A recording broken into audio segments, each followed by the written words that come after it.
Man from earth. ஒருத்தன் சும்மா ஒரு 4 பேர்த்த கூப்பிட்டு கதை வச்சு ஒரு கதை சொன்னாலே அதில் நிறைய கதை அளந்து விடுவான். ஸோ அந்த வகையில் இவர் வந்து பயங்கரமான ஒரு கதையை வந்து அளந்து விடுறாரு. நான் 14 வருஷமும் உயிரோடு இருக்கேன், நிறைய விஷயங்களை கம்ப்யூட்டர்ஸ் பண்ணி வச்சுருக்கேன், இதெல்லாம் தெரிஞ்சுக்கோங்க அப்படின்னு சொல்கிறாரு. ஏன்னா கம்ப்யூட்டர் கதையெல்லாம் சொல்கிறியா அப்படின்ற மாதிரி தான் இருக்கும். பட் படத்தோட கதையை அதை கேட்க ரொம்பவே சூப்பராக இருக்கும். கிட்டத்தட்ட ஒரு 5 பேர் சுற்றி உட்காந்து கேட்குற மாதிரி அந்த 5 பேர்த்தோட 6வது ஆளாக நீங்களும் வந்து ஜாயின் பண்ணுறீங்க இந்த படம் அப்படிங்கிறது.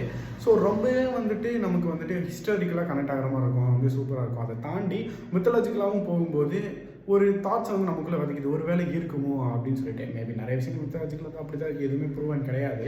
ப்ரூவன் அப்படின்னு சொன்னாலுமே அது எந்த அளவுக்கு நம்புறதும் அப்படின்னும் தெரியாது. ஸோ இந்த ஒரு படம் ரொம்ப சட்டிலாக சிம்பிளாக மஸ்ட் வாட்ச் மூவி அப்படின்னு தான் நான் சொல்லுவேன். படம் முடியும்போது ஒரு ஃபீல் குட் அண்ட் ஓவரால் ஒரு எக்ஸ்டர்னல் ஃபீல் வந்து கண்டிப்பாக இந்த படம் வந்து கொடுக்கும். ஸோ இந்த படத்தை வந்து நீங்கள் எதோட கனெக்ட் பண்ணிக்கிறதுனா எட்டர்னல்ஸ் அப்படிங்கிற அந்த மார்வல் கேரக்டர்ஸ் வந்து ஒரு கதை சொல்லியிருப்பாங்க. நாங்கள் இந்த விஷயம் நடக்கும்போது இங்கே தான் இருந்தோம், இந்த விஷயம் நடக்கும்போது அங்கே தான் இருந்தோன்ற மாதிரி. ஸோ இந்த படமும் அந்த மாதிரியான கண்டதை கொடுக்கும். நல்லா கேட்கும்போது ஆச்சரியமாக இருக்கும், அதே சமயம் என்ன இது அப்படியும் இருக்கும்.